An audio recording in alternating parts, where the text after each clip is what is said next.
코스피가 극심한 변동성을 보이는 한 주였습니다. 2월 2일 매도 사이드카 한 번, 다음 날인 2월 3일에 매수 사이드카가 발동, 그리고 6일 금요일에 매도 사이드카가 발동했습니다. 코스피 5천을 지키네 마네 이렇게 공격과 수비가 이어졌었는데요. 상징성인 코스피 5천이 4,800까지 밀렸다가 다시 5천을 회복하는 것도 결국 공포랑 기대가 계속 부딪히는 중인 것 같거든요. 저는 외국인 수급이 가장 눈에 띄는데 5일에 5조 순매도에 오늘이죠. 6일 대규모 매도면 사실상 한국 시장 비중 줄이기로 봐도 될 것 같은데, 이게 무서운 이유가 단순히 오늘 하루, 어제 하루 매도한 게 아니라 자금 흐름의 방향이 조금씩 그 이전부터 바뀌긴 했었습니다. 외국인은 사실 계속 팔고 있었어요. 개인이 계속 받쳐주고 있지만 개인은 체력이 한계가 있어서 오래 버틸 수 있나? 어쨌든 지금은 버티는 그림이지 이기는 그림은 아닙니다. 개인들이 진짜 무섭게 사들이고 있는데 야수의 심장이라는 생각이 들기도 하는데 동시에 좀 아슬아슬하기도 해요. 외국인은 마음먹으면 몇 주, 몇 달 계속 팔 수 있는데 개인은 어느 순간 더 못 사겠다 이런 시기가 옵니다. 미국 시장 영향도 크죠. 마이크로소프트, 아마존이 4%씩 빠졌다는 건 이런 변동성도 있다라는 메시지를 좀 준 거고, 그러면서 기술주가 이제 흔들리고 있죠. 한국은 이제 반도체 비중이 높으니까 더 직격탄을 맞고 있는 구조고요. 환율도 보면 또 스리슬쩍 올라가고 있습니다. 전문가는 아니지만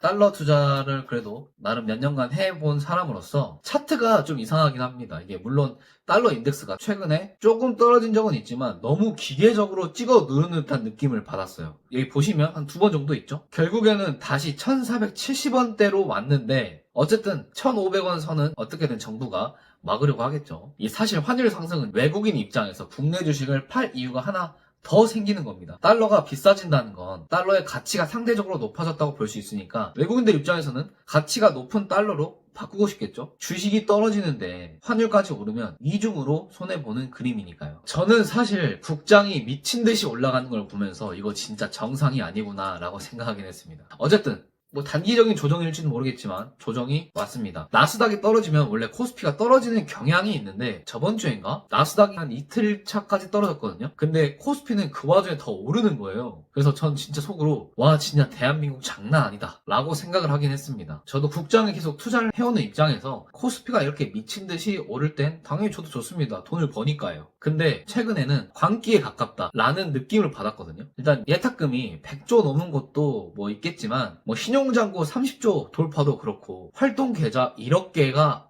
눈앞이다 라는 기사도 그렇고 숫자들을 쭉 보면 사람이 너무 갑작스럽게 많이 몰렸다로 보이더라고요. 특히 이 B2가 가장 눈에 띄는데요. 너무 빠르게 늘어나고 심지어 이 코로나 엄청난 상승장 때 기억하시죠? 그때보다 더 B2가 많습니다. 주식이 오를 때 B까지 내서 들어간다는 건 저평가 됐다, 이제 투자를 하자가 아니라 이거 계속 오르네? 기회 놓치면 안 되는데? 배 아픈데? 라는 감정이 더 크거든요? 여기서부터는 계산보다 감정이 앞서기 시작합니다. 주변에서 다 돈 버는 얘기만 하는 거예요. 커뮤니티만 봐도 다 돈 벌었다고 하니까 나만 이거 바보 되는 거 아니야? 원화가치 하락하고 있다는데? 이런 심리가 생긴 거죠. 최근까지 코스피가 엄청나게 오를 때는 너도 나도 사실 주식 고수입니다. 대충 다 올라요. 근데 그럴 때마다 사람들이 확신할 때마다 시장은 가장 위험한 시기거든요. 이게 오를 때는 계속 오를 것 같아요. 항상 행복회로만 굴립니다. 안타까운 게 다들 다 같은 방향을 볼 때 반대 방향은 전혀 보지 않는 게 좀 안타깝긴 합니다. 물론 이번 상승에 근거가 없는 건 아니에요. 삼성전자랑 SK하이닉스 실적을 보면 솔직히 잘 나왔고 AI, HBM, 메모리 수요 이런 거는 실제로 돈이 되는 이야기잖아요. 예전처럼 허공했던 테마주 랠리는 아니고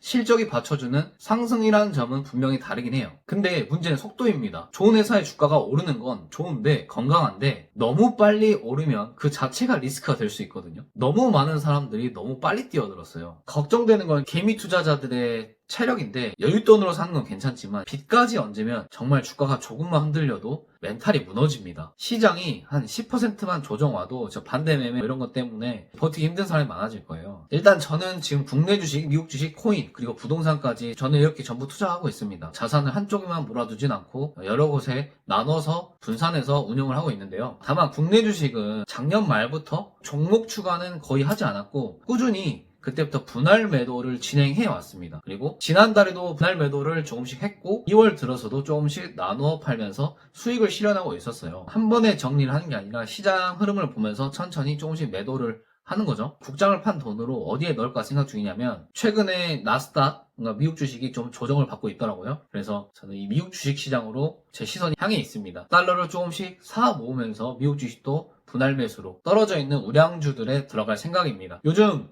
미국 주식이 흔들린다고 불안해 하시는 분들 많은데 저는 오히려 이런 구간이 기회라고 생각합니다. 특히 미국 주식은요. 엔비디아 아시죠? 미친 듯이 올라가 있는 엔비디아요. 이건 엔비디아 역대 차트입니다. 진짜 미쳤죠? 자, 근데 결과만 보지 말고 과정을 한번 봐볼게요.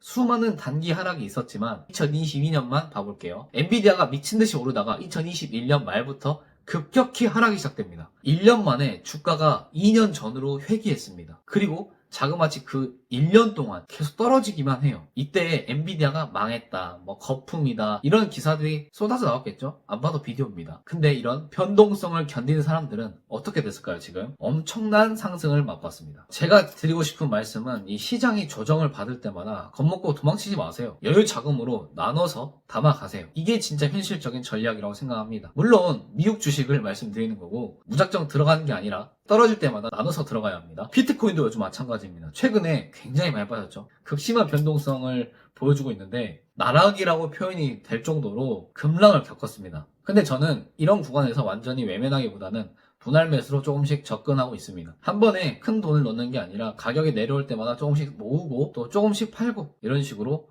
하고 있거든요. 제 특징인데 저는 떨어진 자산에 관심을 갖습니다. 저는 국내 주식도 똑같이 접근할 거예요. 만약 국내 주식이 더 오른다? 라고 하면 저는 거기서 또 분할 매도로 대응을 할 겁니다. 반대로 국장이 크게 무너진다? 그때는 전 또 관망을 하다가 분할 매수로 시작할 겁니다. 오를 때는 조금씩 팔고 떨어질 때는 조금씩 사는 거죠. 여러분, 주식은 정말 초고위험 상품입니다. 이런 말이 있죠. 누구나 계획은 있다. 처맞기 전까지는 한번 크게 손실을 겪어봐야 시장의 무서움을 체감하고 그제서야 투자 태도가 바뀝니다. 그 전까지는 대부분 자신이 예외일 거라 생각합니다. 그런데 시장은 누구에게도 예외를 두지 않습니다. 결국 투자는 극심한 변동성과 지루함을 견디는 게임이라고 생각합니다. 자, 삼성전자로 하나만 더 예를 들어볼까요? 삼성전자가 2020년, 2021년 이후로 3에서 4년간 하락과 횡보를 계속 지속했습니다. 중간중간에 크나큰 하락들도 좀 있었죠. 그때 분위기가 어땠습니까? 삼성전자 끝났다, 엔비디아가 삼성을 버렸다, SK하이닉스한테도 밀린다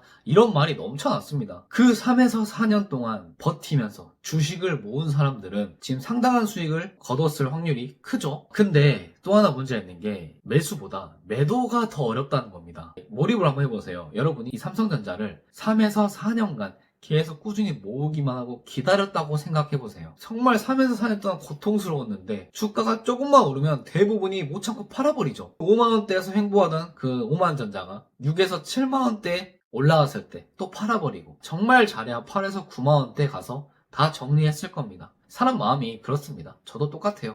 그래서 투자가 어려운 겁니다. 결국 다시 같은 이야기로 돌아오는데 이 극심한 변동성과 지루함을 견뎌야 돈을 벌 수 있습니다. 그리고 때로는 대중과 반대되는 선택을 할 수 있어야 합니다. 저도 사실 잘 못해요. 이 변동성과 지루함을 저도 못 버팁니다.